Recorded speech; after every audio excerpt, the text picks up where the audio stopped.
So thank you for joining us for our last Chance to Paint webinar with artist John Dyer, brought to you by Born Free. So today we are learning about the largest land animal of all, the African Savannah elephant.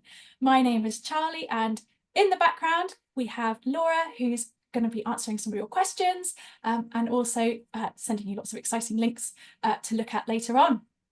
We also have joining us today fantastic artist and founder of Last Chance to Paint, John Dyer. So say hello to everyone, John. Hi everybody, and thank you Charlie for that lovely introduction, and it's always a joy to be here with everybody joining us from the schools around the country and maybe around the world. But yeah, so thank you to all the teachers that have got involved, and I can't wait to dive in, learn and paint about elephants. Elephants are just extraordinarily beautiful creatures.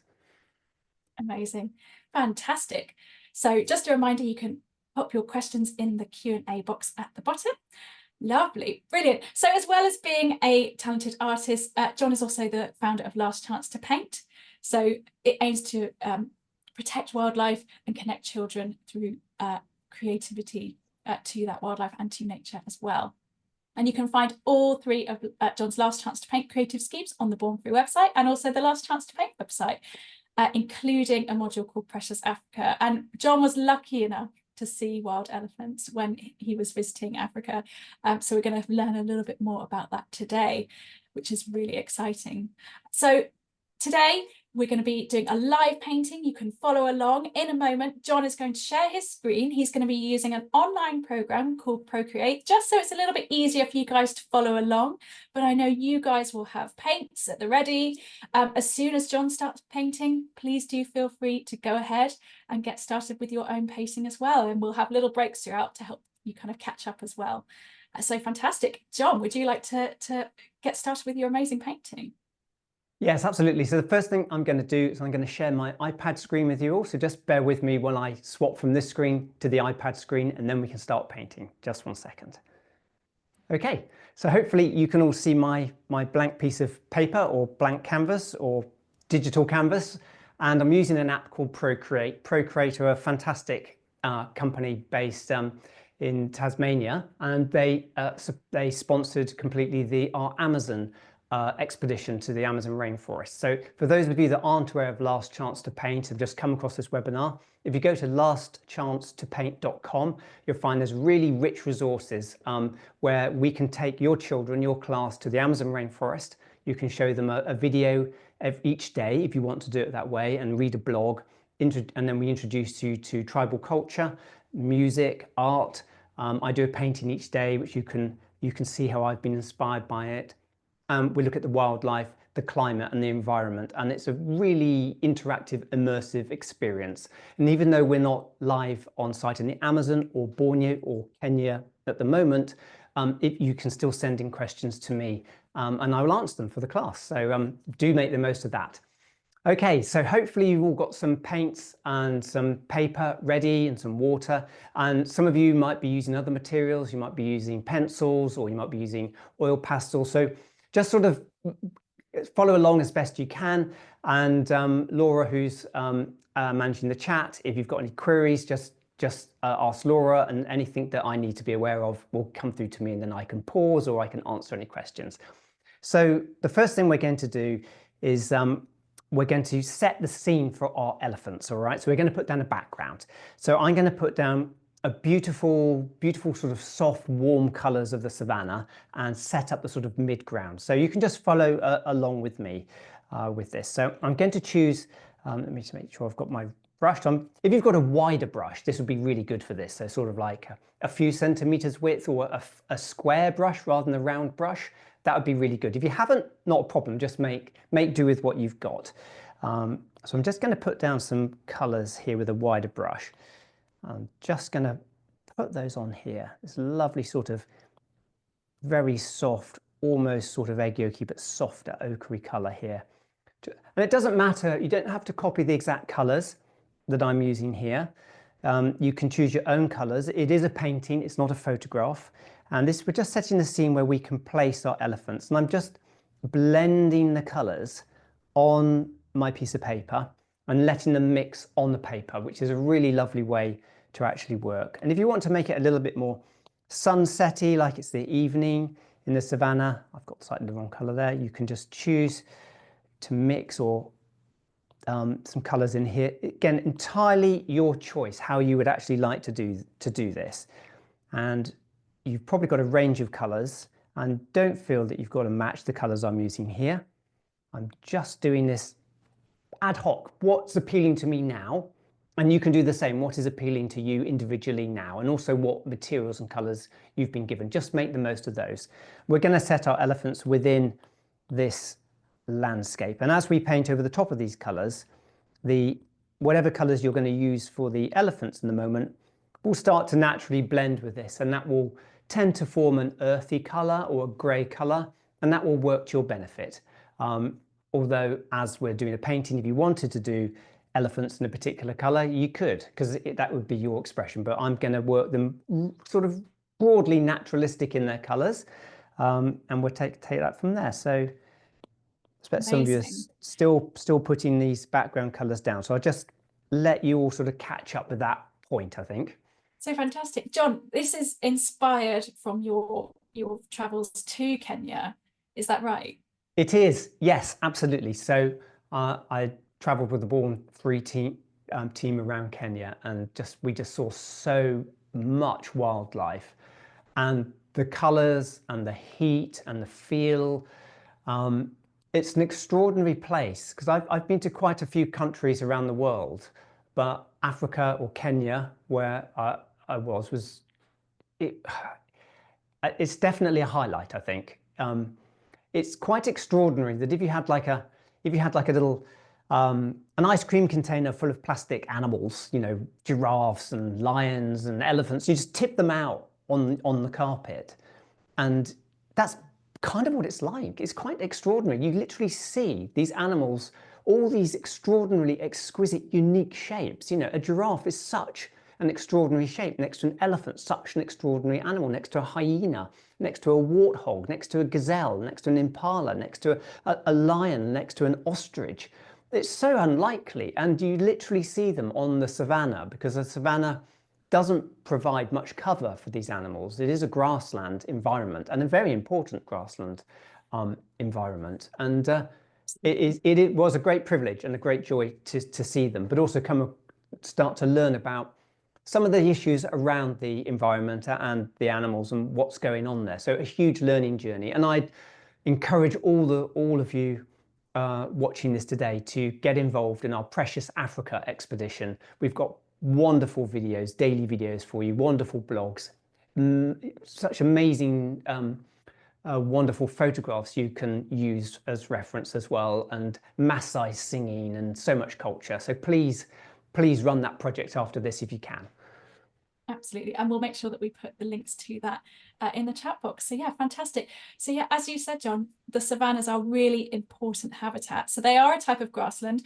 They will be scattered with a few trees, a few scrubs, but on the whole, they are kind of flat grasslands. So you're able to see for really long distances, which is why you're able to see a huge amount of wildlife as well. And the African savannas are one of the few places where we've still got some really big species of wildlife, sometimes known as megafauna. So we've got your elephants, we've got giraffe, we've got rhinos, all living in this amazing landscape. And it's because there is the availability of food. So the main food plant for a lot of these animals is grass, and grass is the main plant that's found in the savannah. It's the most successful plant on the planet, in fact, grass. And it's a really important habitat as well. Because what it does is not only does it provide an amazing habitat for all these different amazing types of animals, not only the bigger ones, but smaller ones as well, insects, birds, lots of different types of reptiles, some amphibians as well.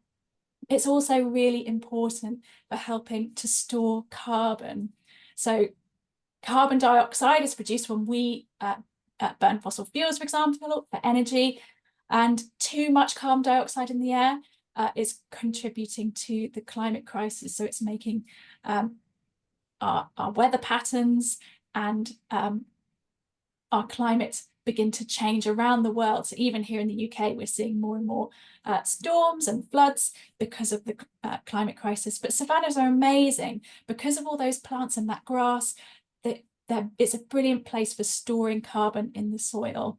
And So, actually, Charlie, I was yeah, going to go say, for it. it's you say it's a great place for locking up carbon, and we're very aware now that we need to, if we're outputting carbon, we need to lock it up. But I was always thought that the rainforests did this to a large extent. Are the Yeah, grasslands, are the savanna, does it do it as well, or is it a small yeah, amount? Or where are we? absolutely. So yeah, rainforests are incredible, sometimes known as the lungs of the earth because they produce so much oxygen but also store carbon. But amazingly, savannas can capture at least as much carbon as tropical rainforests.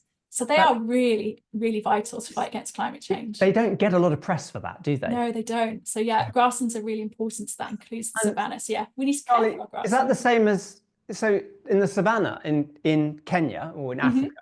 So Yeah, they're locking up carbon there. But is yeah, that the same in other grasslands around the world or even in the UK? Are they all yeah. locking up carbon? Absolutely. So yeah, we've got meadows here in the UK. That's our kind of local uh, name for grasslands here.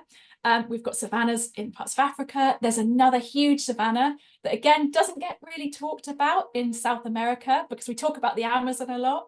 But it's called the Cerrado, and that's another huge grassland in South America. We've got the prairies of North America and the steppes in Central Asia. And of course, yeah, meadows here in the UK, and they are all vital. So yeah, looking after grasslands is really important because they store a huge amount of carbon, but also provide homes for lots of animals. Wow, that's really important to know that. It's not just rainforests or not just oceans or not just savannas. It's all important, is it, to lock this carbon away. So Absolutely. right, let me just tell everybody what I've done here. So what I've done is I've Brilliant. sketched on um, uh, Mount Kilimanjaro, which is on the border with Kenya and Tanzania, and it often has snow, always has a snow covered top. But in your lifetimes, maybe that snow won't be there as the climate warms up. But that snow obviously creates a melt, and it creates water for the ecosystem. So that's another potentially last chance to paint thing that we're losing. Now, set against the mountain, which you may or may not have put in your paintings, it's a choice, but some of you will have just copied along. We're going to put some trees. So the acacia tree is kind of brings the lifeblood to the savannah in a way for the animals. It's an amazing tree, and it has a very particular sort of shape with a very flat top. It's very, very thorny as well. And the trees communicate amongst themselves. So if a giraffe goes up to an acacia tree and starts to nibble, it will actually release into the air a chemical which tells the other trees around it to so basically fold up, curl up their leaves so that the giraffes can't have it. So what this means is that the giraffes, for example, will get to have a nice feed on the acacia leaves, but only for a period of time, and then they'll have to wander off and find another little clump of them. So this protects not only the trees, but it actually protects the wildlife, the giraffes, because if they were all eaten to bits, they'd just die off. So it's a very clever mechanism with that. So, and there's also in Amboseli in Kenya, there's also quite a lot of palm trees around, so we can put some of those in. It gives it a slightly sort of tropically feel. And again, you can use whatever colors that you want here. I'm just using a pinky mauve. You could use a blue, you could use some browns, you could use some greens, anything. You could put some olive colors in here. Let's put one in here. It's just any sort of color that you would like, that you think would work. There's really no right or wrong. It's just hopefully enjoying it and finding your own way with the painting.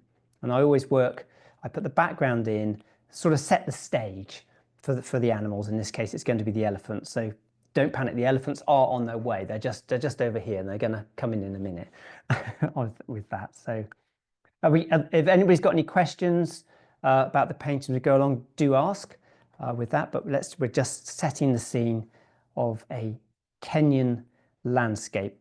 And this is a very typical view that you get because the mountain literally dominates the view in Kenya. So you're going to see this a lot. It's often shrouded with clouds.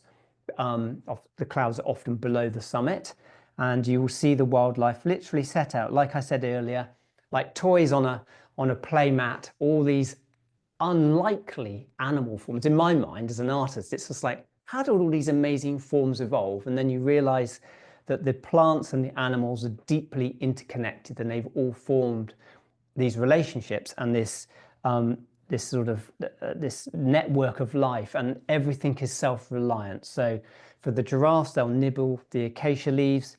The elephant, they might push an entire acacia tree over to feed on it. That's right, Charlie? Is that what they might do? Absolutely. Yeah, for sure. So that's one of the reasons why elephants are so big, really. They've got amazing brute strength, which helps them push over trees. They'll use their tusks to help them push over trees as well. And just like the giraffe, it means that they can then reach those leaves. So giraffes have evolved to be very tall so that they can reach those leaves. Elephants, whilst they are tall, it's just much easier for them to push over the tree, and then they can munch away. And it means they can reach all of those parts of the tree. So they don't just eat the leaves, they eat the bark, they eat twigs, they eat the fruit.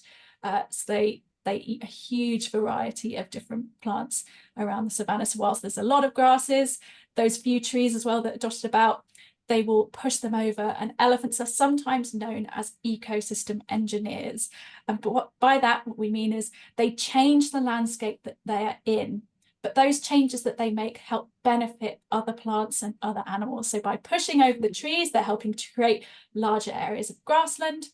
And other things that they will do, they will also dig as well. If it's very dry, they will use their tusks to dig for water in dried up riverbeds. So they themselves can find water when it's very, very dry. But also, once they've left that area, they've had their fill of water, other animals can then come along and they can also drink from those small water holes that they have dug. So they are really important. They will trample vegetation, they will push it down, and they will help create new habitats within the wider savannah ecosystems. They're amazing, really important animal, not just for the environment, but also other animals living there as well. So elephants are really cool. They're really incredible. Yeah, the megafauna, like elephants, like rhinos, you just, when you see them and you see the way they interact with the landscape, you can immediately see how they're creating a niche for other animals to occupy. And it's something we need to be really mindful of, is that we're part of that ecosystem and we have a deserved place in it. But if we lose too many species, whether it's tiny little insects or whether huge, great big, the largest land mammal, as in the elephant, then that's impacting the whole ecosystem, because it's all a network and it all relies on each other. So that's something that's super important. And there are things that you can do in where you live and in your schools to protect the environment where you are as well. So it's not just that there's a network, a web of life in the savannah in Africa. This is happening in Cornwall and Dorset and Scotland and Florida, everywhere. And we need to keep that biodiversity rich all over the place, so that it actually, at the end of the day, supports us. Absolutely. And everything else. It keeps a healthy planet. So yeah, for sure. And that word biodiversity as well, John. So it's quite a tricky word, but bio means life, diversity means lots of. So the lots of life, biodiversity, the greater biodiversity we have, the healthier our planet, the healthier our ecosystems.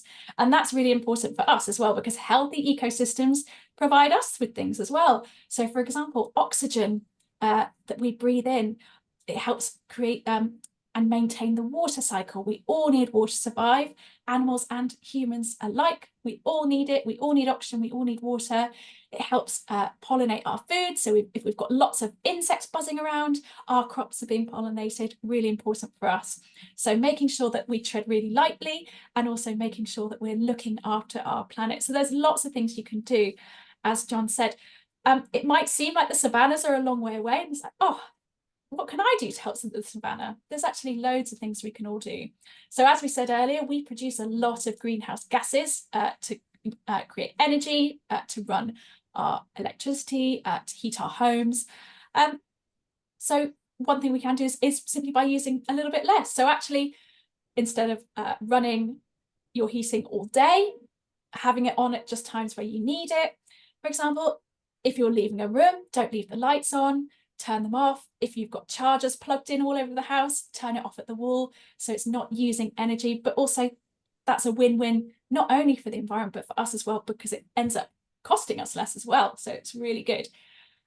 Also, other things you can do as well. I'm sure lots of you watching today will have either a tablet at home, you might have phones at home, games consoles, all sorts of electronic devices. And in those electronic devices are precious metals, and those precious metals, they will have at one point been mined from the ground. And in order to get those precious metals, often habitats like the rainforest or like the savannah are dug up in order to get those metals from the ground. And that destroys those habitats. That means there's less space for wildlife to live. And sometimes those habitats can't then be restored. So what we can all do, something that's really important when our electronics reach the end of their life, once we can no longer use them, they can't be fixed anymore, throwing them into landfill, where the product and all those metals inside it will be lost forever. If you recycle those electronic items, they can take the metals out and they can use them again in new electronics. So rather than digging up more, we're able to use those metals over and over again. So a really amazing thing we can all do, recycle our electronics. Really simple, but a great way to help protect habitats all over the world. That's a really good tip. And I've just had to replace my phone. It was 8 years old. I used them to the end. And in fact, I made a choice. Instead of putting it into the local recycling centre where hopefully it would be recycled, I've given it back to the manufacturer who actually 100% guarantee they're going to reuse it, because it's the manufacturer knows that product. They will take it apart and they will get those metals back. So, and they actually gave me some money for it too. That's So great.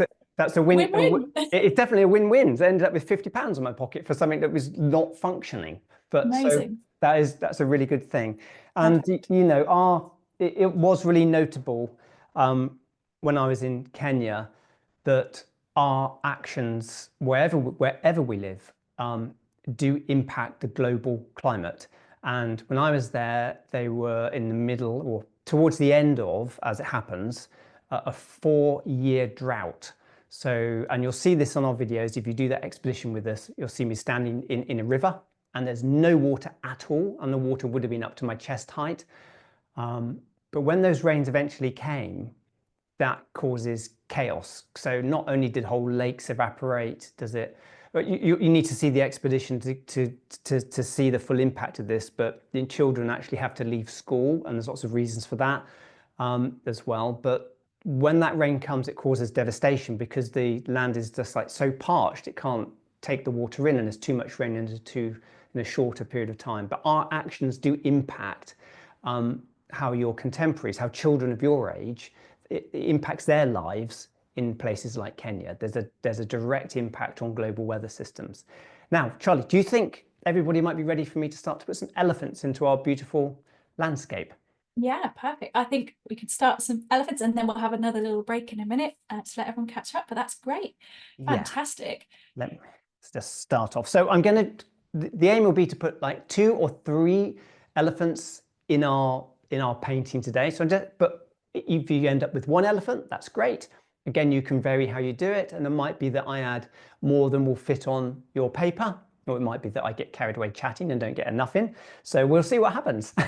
Let's see what goes on here. So I'm just going to add an elephant. They're going to be walking across my painting, and I'm going to do the one on the furthest left, just because that's the way my brain is working. And let's just sketch out an elephant. So I've got a deepish grey, purpley colour. So any sort of deep colour that you've got would be fine. Elephants do, depending on the light on them, will be a grey, a warm grey. They also do love covering themselves in mud to use as a sunscreen. They'll throw it with their trunks up on their back. So sometimes they have much lighter, sort of muddy colours on their backs.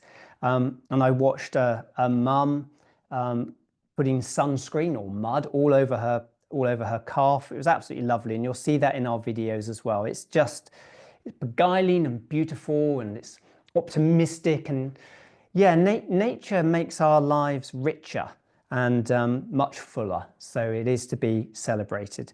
So I'm just starting here with the head of the elephant, and so I tell you what I'll try and do. I'll try and do it in broad shapes. It's not how I normally work, but just to make it a little bit simpler for everybody. So I will take a shape and I'm going to draw it like this. So it's going, if you just follow with this basic shape like that.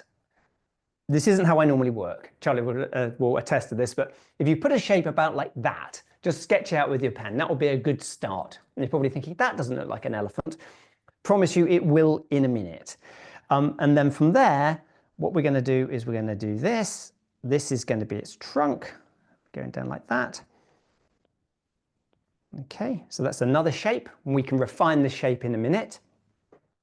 And then from there, we are going to draw, we're going to do this shape, and it's slightly, even though you'll be used to sort of the elephant, the children's elephant, Elmer, was it? Yeah, Elmer the elephant? Yeah, Elmer the elephant, yeah. Would typically have a very curved back, but elephants don't typically have that. They do have a sort of a dip in their back. So we're going to do a shape like this. And I'm just trying to make this a shape, and then you can copy the shape. So let's do this shape, just to keep this easy. Let's do that as a shape. That looks like a pretty simple shape, doesn't it? That looks great. You can all do that. You can see the elephant coming out slowly. I just suddenly thought, oh, elephant's quite complicated, so I'll just really simplify it. So hopefully, I think Laura will let us know if it's going too quickly. And that depends on the teachers typing in saying, stop, too fast, or this is just right. So if we don't hear anything, we're going to assume it's all right. And then we're going to do the next part of the elephant, which is going to be a shape, which is going to be like this. So we're going to go down here.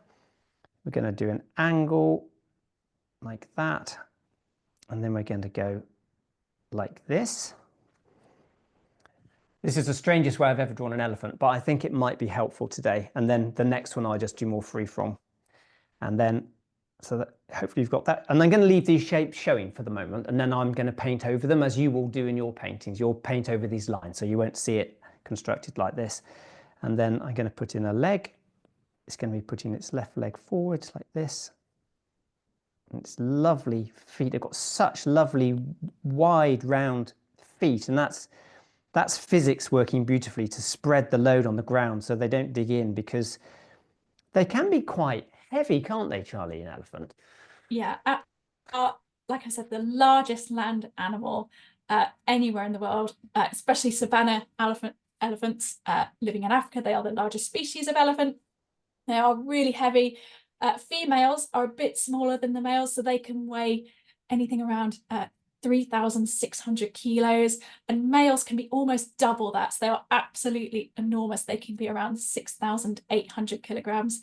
And that's because the males you might see in some of the pictures, they're a bit more thick set. They've got bigger neck muscles, and that helps them for when they're fighting one another. So males will fight, they'll use those tusks as well, not just to push over trees, but also in fights with one another. So they are much, much bigger, very, very impressive animals. But amazing thing you said about their feet, John. So they are really wide. They are incredibly large footbeds. But if you were to look at an elephant's skeleton, elephants actually walk on their tiptoes like this. So they're inside their feet, they're on their tiptoes essentially.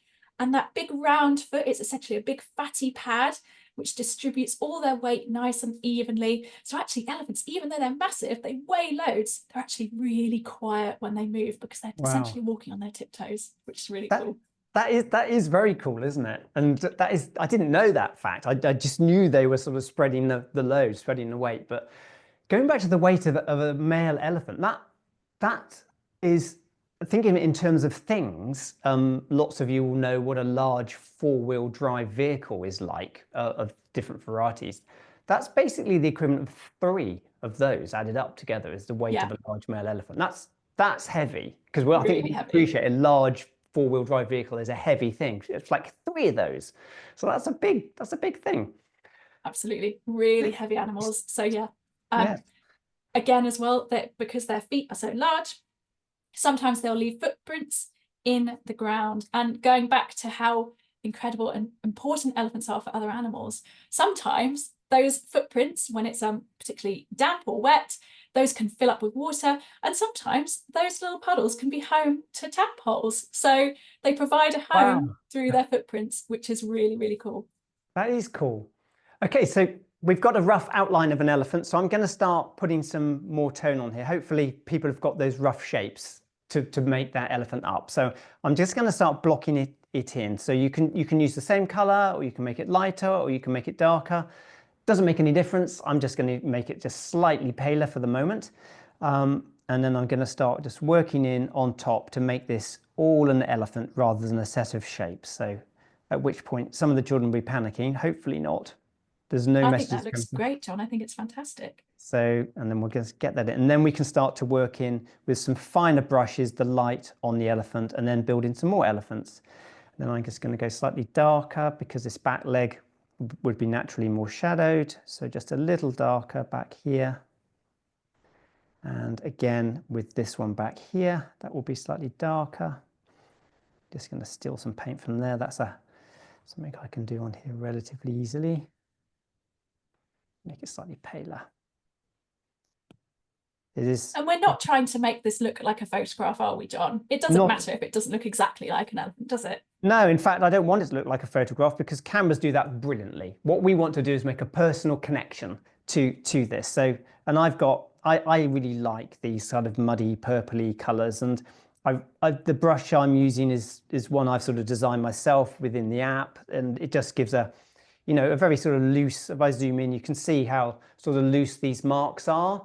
And I like it like that because this is a painting and I want it to be a painting. I don't want it to be a photograph because it just loses the humanity then. It becomes like whenever you try and paint something like exactly as it is, it then becomes, well, for personally, it becomes a chore. For other people, it's a great joy. But so it is down to the individual, but I do like it when you can just relax into your painting and go, actually, this is how it should be. And all we're aiming for is for the essence of elephant. We're not aiming for a photograph of an elephant. So, and they have ears. Look, there's an ear. They're very famous for their ears, and they flap those around to keep flies away and to, I guess, to listen, right? They can hear really well and communicate. Is that right, Charlie? Absolutely. So yeah, they can hear lots of different sounds that we can't hear. So elephants will make lots of low rumbling noises, some of which we can't hear. Our ears aren't sensitive enough for it. But another thing that their ears can hear, again, we can't hear it, but elephants can hear thunderstorms from hundreds of miles away. Now, we can hear them when they're closer by, but elephants can hear them across vast different distances, and that helps them to find food and water. So if they can hear a thunderstorm over there, they go, oh, it's probably raining over there. There'll be fresh grass, there'll be water. We can head off in that direction. So it's an amazing, amazing adaptation. That hearing is incredibly good. And as well, they'll flap those ears as well, not only to get rid of flies, but also it's a really important part and way to keep cool. So elephants, they are really big animals. So in a very hot environment, they could be at danger of overheating really, really easily. So what they do, their ears are really, really thin and also full of lots of blood vessels, so veins and all sorts of capillaries. And so what they do is they will flap their ears, and by flapping their ears like this, and you'll see a happy elephant, if it's a pretty happy elephant, if it's just sat there flapping its ears like this. And what it will do is the hot blood that goes into their ears will be flapped around, and that will help cool it down, and then the cool blood goes back into their body. So it's a really important way of keeping nice and cool. So yeah, their ears are incredibly important for hearing and just kind of generally keeping them nice and healthy as well, which is great. They look amazing, and they do love water. I saw the elephants not only out in the savannah, but searching out lagoons and paddling around and eat the huge herbivores. So they eat lots of plants. They're eating the weed in that lagoon and bathing and clearly loving it. But they need a lot of water to drink every day. So, and I forget how many. It's more than one bath amount of water, isn't it, Charlie? They need to drink every day. Yeah, absolutely. So imagine your bathtub at home. An elephant not only needs one of those per day, an adult elephant needs to drink at least 3 of those bathtubs every single day. That is a thirsty elephant, isn't it? It is. But yeah, that's why they're in the lagoon. So huge amount. So yeah, around 200 litres per day. So a huge, huge amount that they need to drink. That is a lot. To function, yeah. So they have to travel huge distances to find that, because obviously savannas, especially at certain times of the year, or like when you said, John, if there's a drought, they have to travel to find that water. Sometimes they'll have to dig for that water as well. So they are incredibly wide-ranging animals. They can travel at around 10 miles a day, sometimes further, but they are known for traveling really vast distances to find that food and water. They'll dig with their tusks, presumably, Charlie, which I'm going to put the tusks on this elephant now. So they just come out from the front of their little smile there. I'll just zoom in a fraction just so people can see here, because the tusks are crucial to elephants, but are also one of the problems that they have been having. So their tusks are made of, or what we call ivory, and that has caused a lot of problems for elephants. Absolutely. So yeah, ivory is a material that was and still is very popular to use for things like carvings, for sculptures. It used to be used for even things like snooker balls and piano keys. We now, in a lot of places, thankfully, use other materials. But elephants are still sadly poached for their ivory. Their ivory are just essentially a modified tooth. So it's a tooth that's come out of their mouth. And like I said, they use it as a kind of amazing multi-tool. They'll use it for lots of different things. But yeah, sadly, it's one of the biggest problems facing elephants, and it's one of the major causes of their population decline. And so over the last, so I was going to say, over the last 100 years, Charlie, we've lost a lot of elephants, haven't we? So this is the project I founded is called Last Chance to Paint, and it doesn't literally mean like today is the last chance to paint, but it does mean we need to be aware of the subjects we focus on. So over the last 100 years, in percentage terms, how many elephants have we lost? It's been a huge drop. So over the past just 100 years, elephant populations have declined by around 90%. 90. Yes. So only 10% left. And has that decline been reversed now? Are they coming back, or is it still declining? Numbers are still going down, sadly, in most areas. So unfortunately, like I said, poaching is still an issue. Elephants are facing a lot more new threats as well. So the climate crisis is one of them. So they're finding it harder to find food and find water. They're finding it more difficult to reach food and water as well, because we're building things like roads, railways through their habitats. So there's less and less space for elephants to live as well. And their migratory routes, so the ancient paths that elephants have walked on for generations, are being built over. There might be farms as well in the way, which is causing really big problems. And as our population grows, we create things like farms as well. And a hungry elephant doesn't necessarily know that this is a farm and this is an area where I can eat, so they might end up eating crops as well. So elephants can sometimes be killed as a retaliation for eating crops as well. So it's a big problem, and lots of different threats that these elephants are facing around the world, which is really sad. And like I said, they are declining in most areas, but Born Free actually do help to protect and conserve elephants in Kenya. And we're helping to do this by protecting their natural habitats, and also all the animals living in those habitats. So we work on conservation programs in different areas called Amboseli and in Meru. And through those projects, we help monitor elephant populations. So we'll take photographs of them, we ID all the elephants, we know exactly who's who, which elephants are there.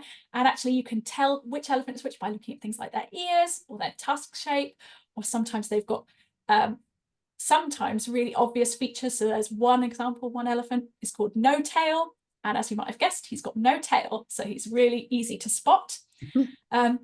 We'll also make sure that people are able to live alongside elephants safely, because they are big, they are dangerous animals to live alongside. And like I said, if they're eating your crops, if you try and intervene, it might be that the elephant gets scared or gets cross, and they can injure people really easily, because they are very big, powerful animals. So we run elephant behavior workshops, so people know what, when they know actually if an elephant's just kind of chilled out, flapping their ears, not really kind of doing other things, just feeding, it means that they're quite calm. Okay, so you can avoid that elephant, just kind of let it get on with its day. But if they're stood with their ears out staring at you, that's the time to move away and leave that elephant alone. So by knowing those behaviors really well, it means that you can live safely alongside these animals. As well, protecting people's crops is really important. So one thing, even though they are really, really big, elephants are scared of a very small animal, and they are scared of bees.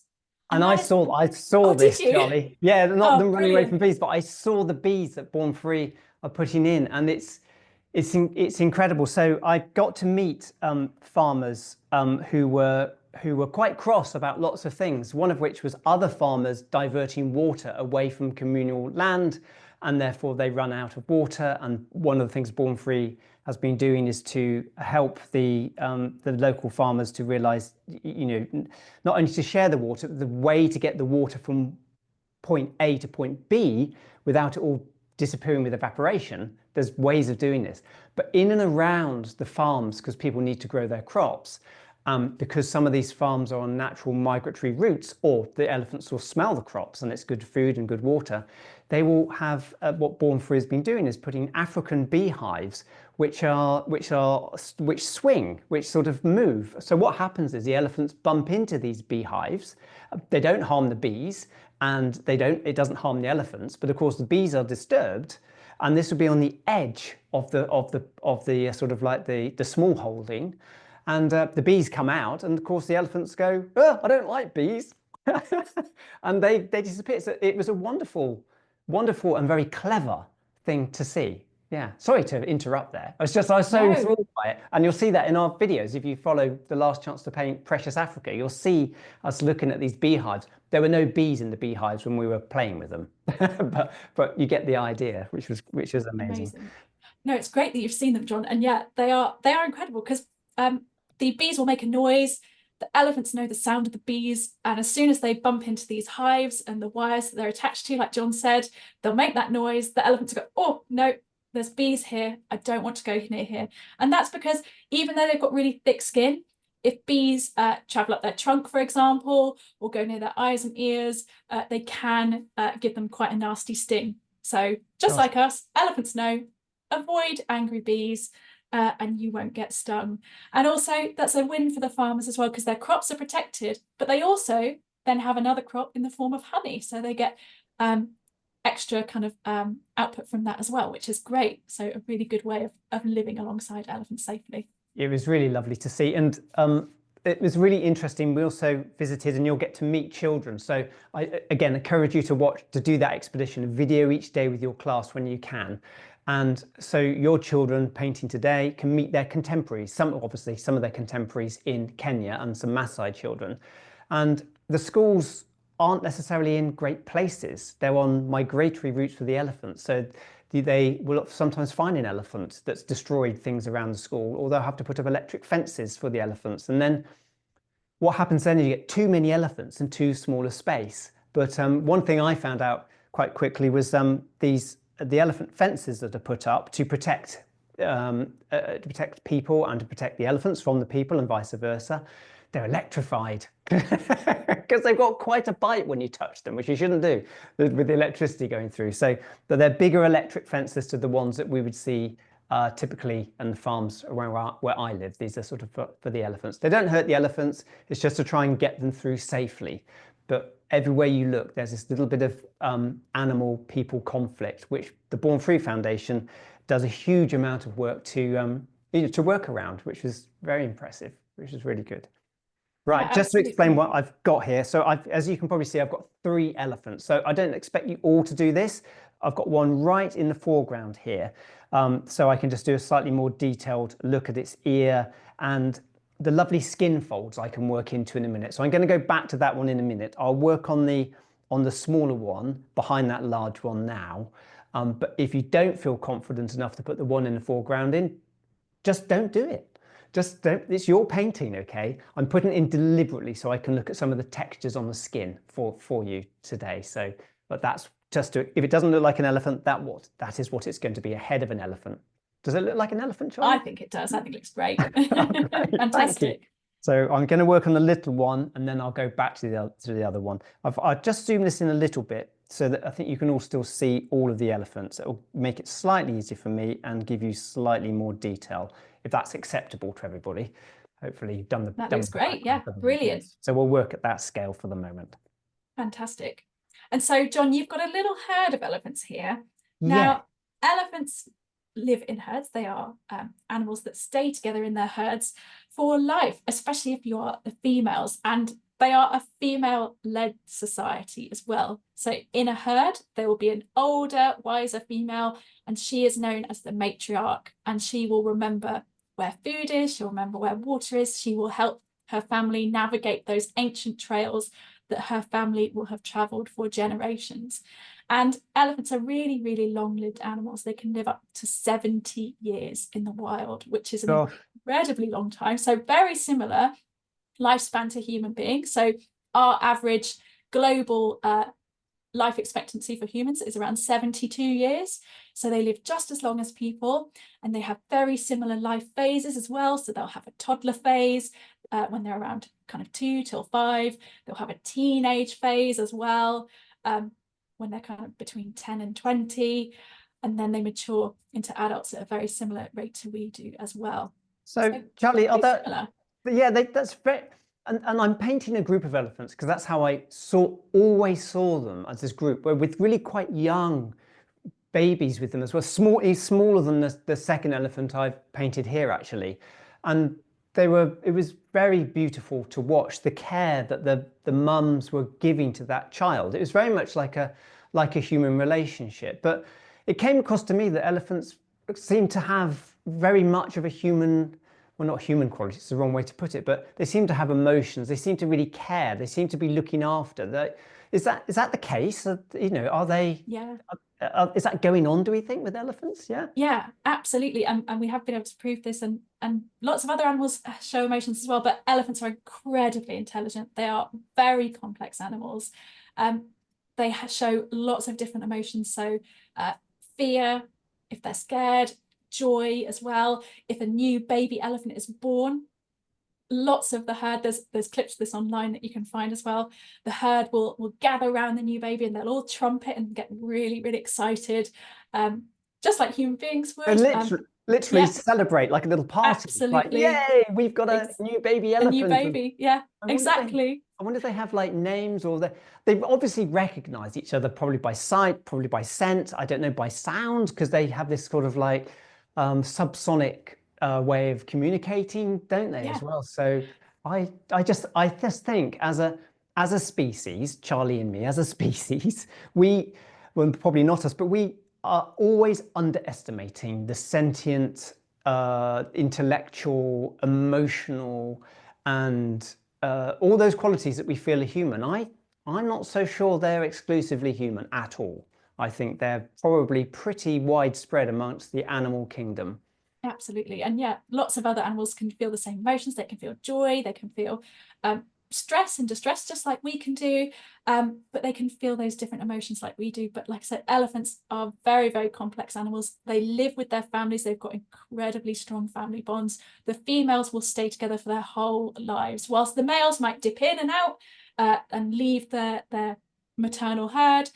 The females will all stay together for life. So those herds that you see, they will all be related. They will be grandmothers, mothers, cousins, aunties, nieces, daughters, you name it. They're all living together, and they will learn from one another, and they will pass down all the knowledge they have to the younger members of the herd. So really long-lived, really intelligent, really like us. So really important to care for them because they are so smart, so intelligent. Sadly, you know, so when they lose an elephant for old age or disease or whatever, they will mourn, they will be sad for the loss from the family, won't they? So yeah, and people have seen this. So actually elephant herds will come together, especially if they either remember a place that an elephant died, or they find their bones after they've passed away.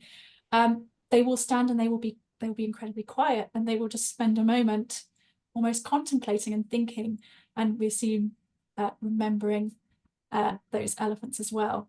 So we would use all those words to describe that situation in a human society or a family, and respect would be one of those words too. And That's why I think it's so important that we all recognize that what we do in our lives and the amount of carbon we emit or the amount of damage we do with consuming things, and we should be here and we have a role, but it has to be in balance, is impacting sentient creatures who have emotions, they probably have hopes, maybe they have dreams, they certainly they exhibit love, they exhibit sadness. So we are so hyper intelligent. We really need to recognize this and treat them well, as equals, really. Yeah. It seems strange to say that, but they have more than an equal right to live their lives, and we keep putting obstacles in front of nature in its widest form, whether it's a blade of grass or whether it's an elephant. We keep doing that, so we need to be really mindful. Charlie, what sort of things we sort of spoke about? I spoke about biodiversity and just increasing habitat and reducing CO2, but are there some other things that the children can do in their lives that they can think about now whilst they're painting these elephants? Any simple things they can do on a day-to-day that might help to protect our wider climate and therefore the elephants? Absolutely. So if you're lucky enough at home to have a garden, or even just a small place, a window box or a balcony, or somewhere in your school even, something you can do is you can help create your own little version of a grassland, so you can have your own little savanna. That will help, as we say, lock away some carbon, but also provide a home for insects, which then provides food for birds, for hedgehogs, for all sorts of animals. And again, that increases the biodiversity in your local area, and that helps our planet. So you can throw some wildflower seeds down. You can leave areas a little bit scruffy in your garden. That's fine. Wildlife love scruffy areas of the garden. So even if it's just a corner that you maybe don't mow as much, you don't care, like in terms of making it look really neat and tidy, maybe just leave it, let it do its own thing. That will provide a home for a huge number of animals. Other things that you can also do in your day-to-day life, like we said, saving energy, using less water is a really good one. But also, one thing you can do is reducing your meat consumption as well, because livestock and dairy, that produces a huge amount of CO2. It's one of the largest contributing factors to greenhouse gases in the planet. So even if you have, for example, meat-free Mondays, one day a week where you go, actually, I'm not going to have meat today, that will have a really big impact if we all did that. That would make such an amazing impact and positive impact on the climate. So lots of little things that you can do day to day. You can help wildlife in your local area, and thinking about the choices when you buy things. Is it sustainable? Do I need to buy this now, or actually should I leave this for someone else? So I'm not consuming too much stuff that I don't actually need. There's lots of things we can all do to help wildlife and the environment, which is amazing. I've just had a fact come through from Laura, who's working away in the background answering your questions. It's a really cool one.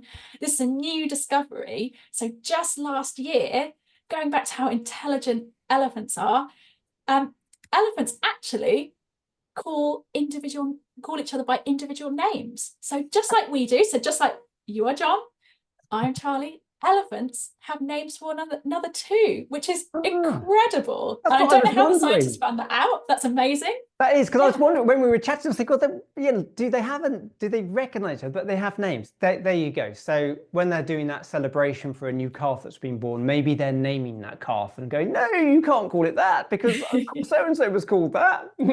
Absolutely. That's fantastic. I love it that is fact. fantastic. And I just think it's just so important while we're celebrating wildlife here today that we keep connecting. And this is why I really believe the painting you're doing, well, the painting itself, well, I hope it might be one of the best paintings you've ever done, and you'll be super proud of it, and you'll take it home and pin it on the wall, and it will be there in 25 years' time, and you'll remember some of the stuff we spoke about today. But the painting for me is less important to what we're learning and how we're connecting to the world today.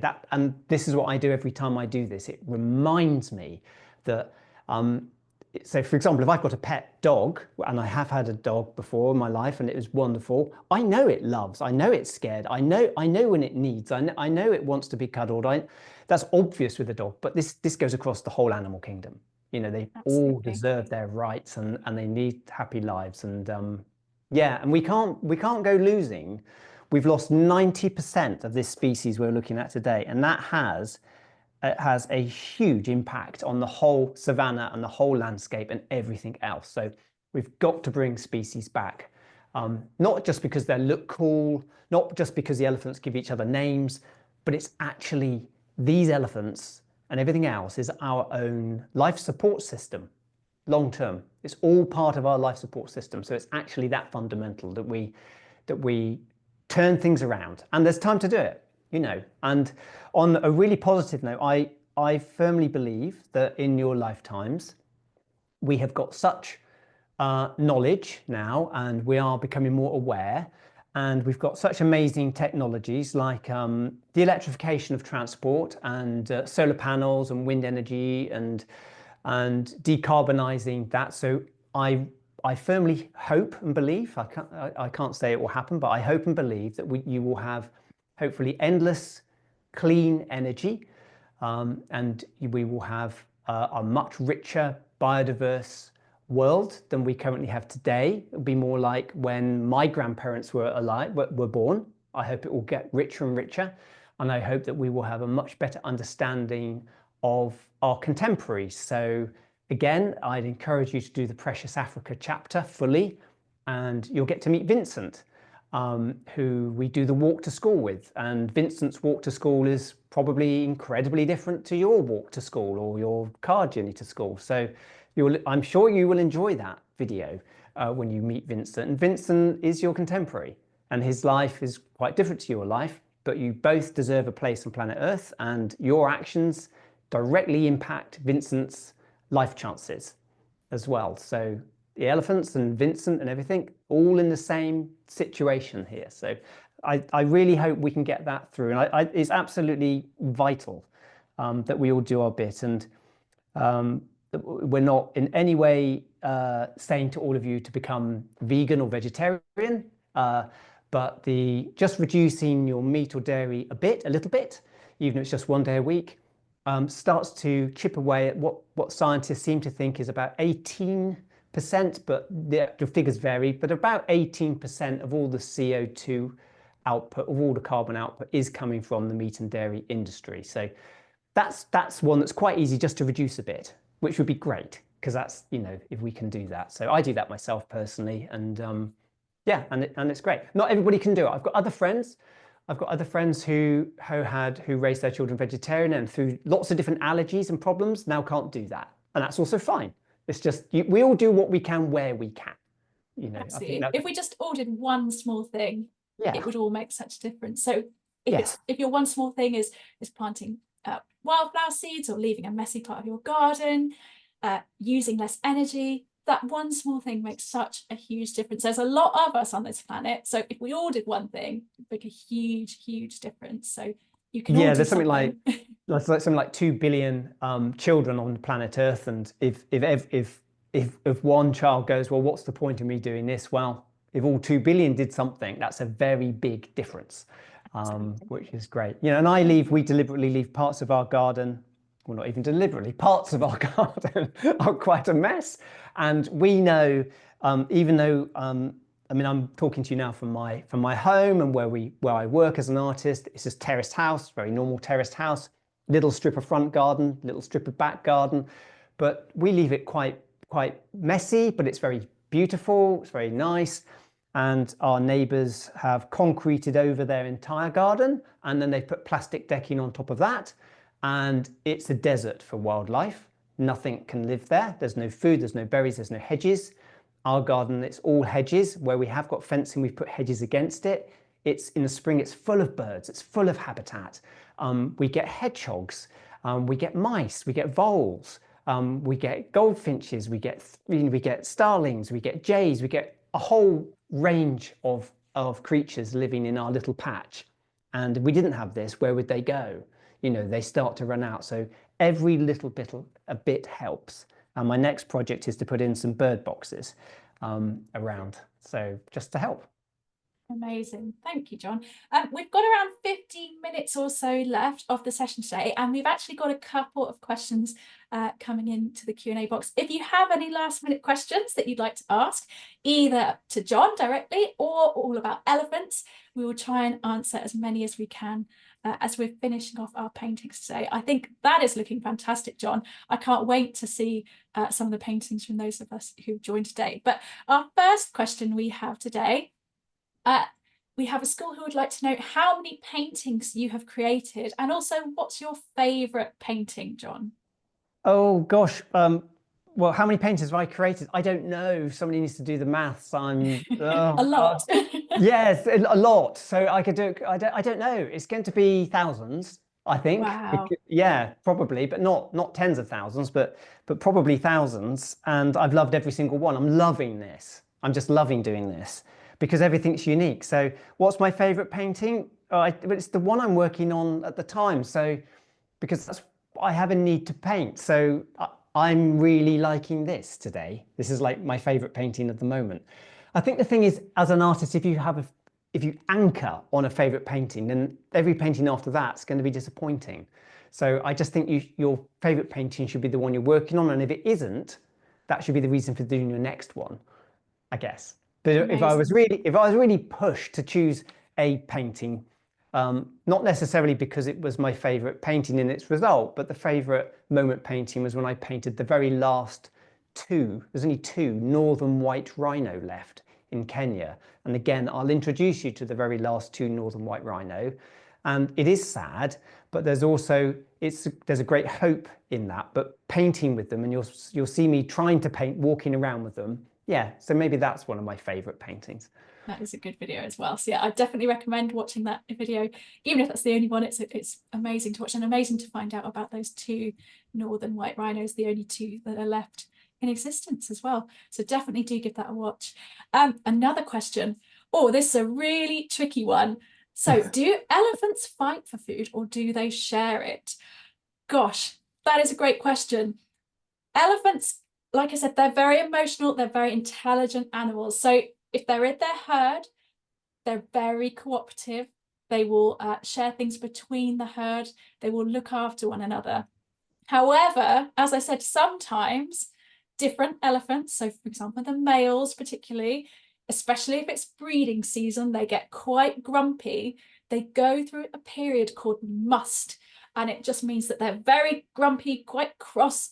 And essentially, I think if elephants are in that must state, they can be a lot more prone to have those fights. So especially, I think sharing during those times, if you're a male elephant, might be a lot trickier. But on the whole, I think elephants are very cooperative, very thoughtful and caring animals that will share between one another, especially in their family groups. So, Charlie, what I saw in Kenya was that because of the way the elephants feed, because they're herbivores and they're going to grasslands, they're going to lagoons, they'll be going to an acacia tree, there's quite a lot naturally to share. Whereas when I saw the lions, if there was a kill or a car, then there's competition because it's not spread across a wide area. The food the food is all on one impala, and it's not that big compared to a lion. Whereas the elephants, they'll be in an area where there's, if it's not plentiful, but there's still a patch of food they would all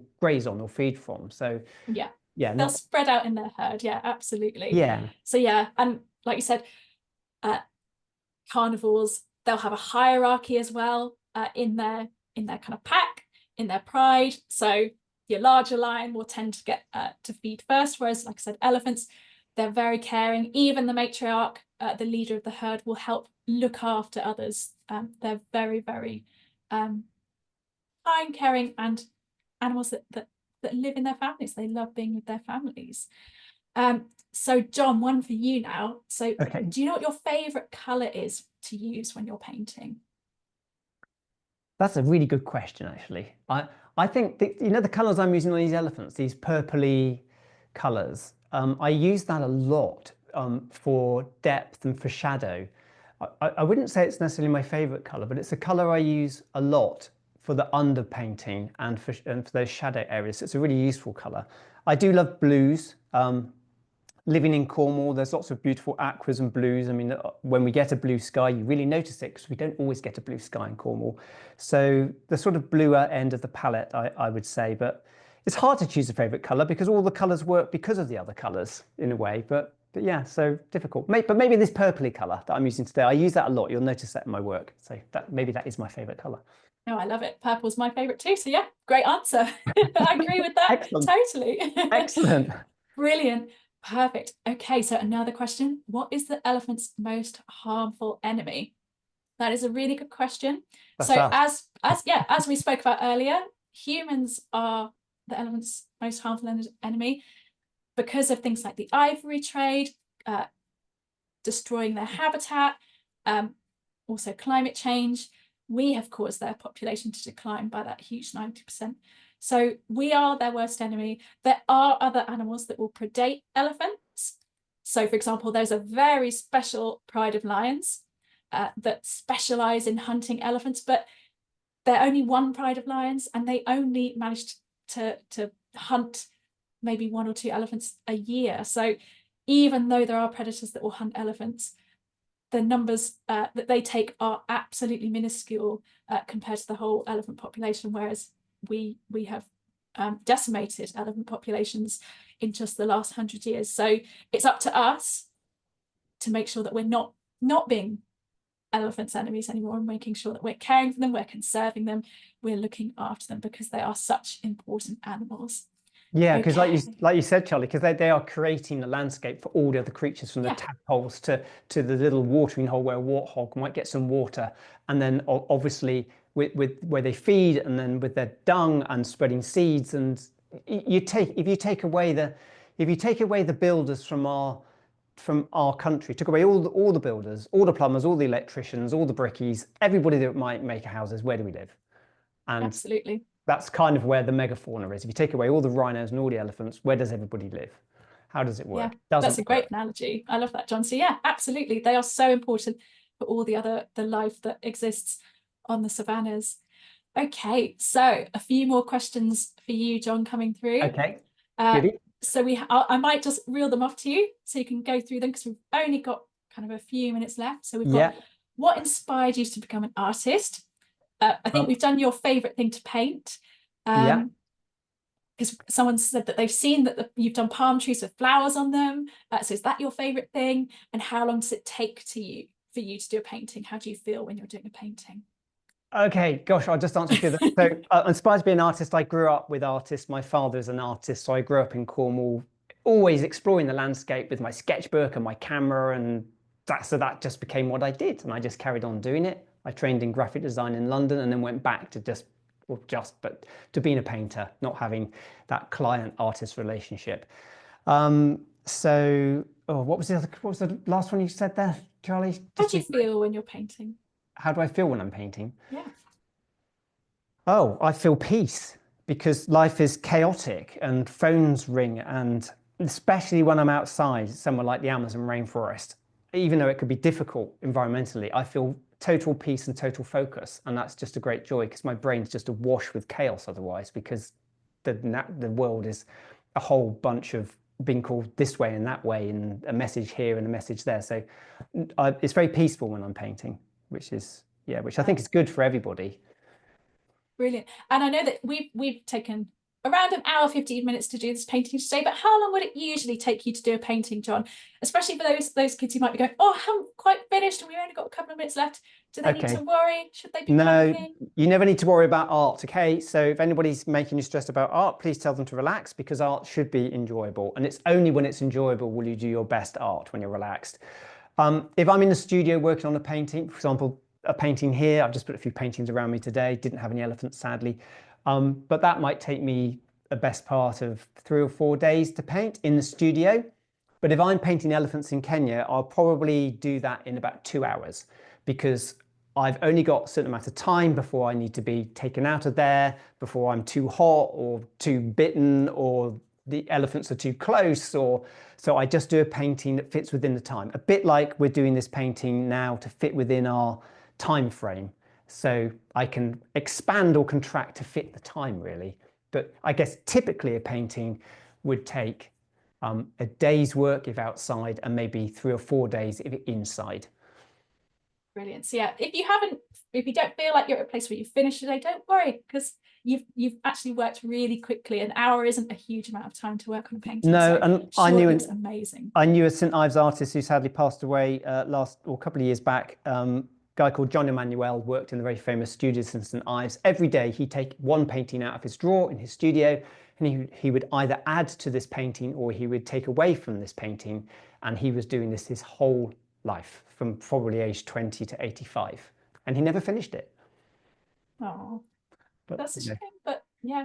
That's what he wanted. That's what he did. That's what he wanted to do. One of his paintings, and he deliberately kept this painting as an unfinished piece, so he could always sort of like just work on it. So, but typically, I'd say typically in a school, you get really good results if you do some preliminary drawings, some studies. You find your own image you want to paint. You don't have to paint the same as all your friends. So if you're doing a last chance to paint expedition project with us, and then I would say you want to have 2 or 3 days where you work on that painting, let it dry, go back to it. It might be done. So then maybe do a second painting, but maybe your friends might still be working on that painting 2 or 3 sessions in, and that's absolutely fine. It's very individual, very individual. Absolutely.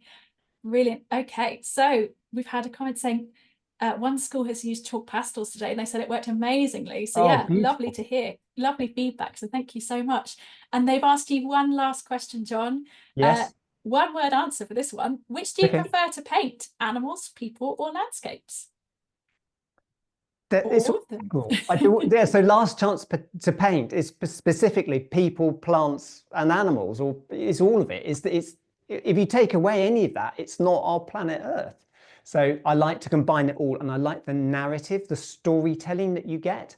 So when somebody looks at this painting I've done today, they'll get something from it, and somebody else will get something different from it.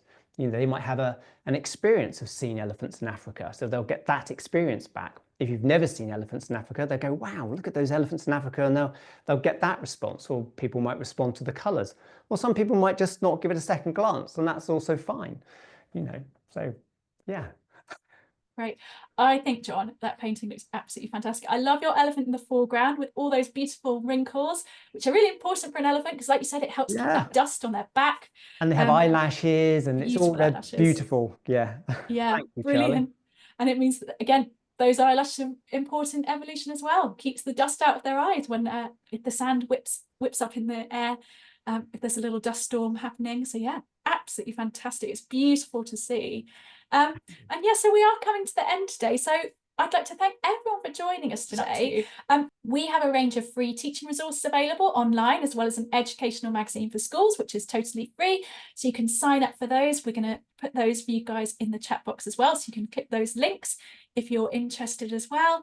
And we've got a monthly newsletter as well for kids email that you can sign up to, and you can share with your class monthly amazing facts about wildlife. And you can also as well sign up on Last Chance to Paint as well. So if you're interested in any of those, please do click the links or send us an email, education@bornfree.org.uk. And it's been absolutely amazing. John, like I said, I absolutely love that elephant painting. I think it's absolutely gorgeous. I'm sure everyone else's is gorgeous as well, but thank you so much for today. Thank you, everybody. Thanks so much for joining us, and please send us in the paintings you've done. We do have a world gallery where all your work will bear witness to what we risk losing, and hopefully we won't. So thank you.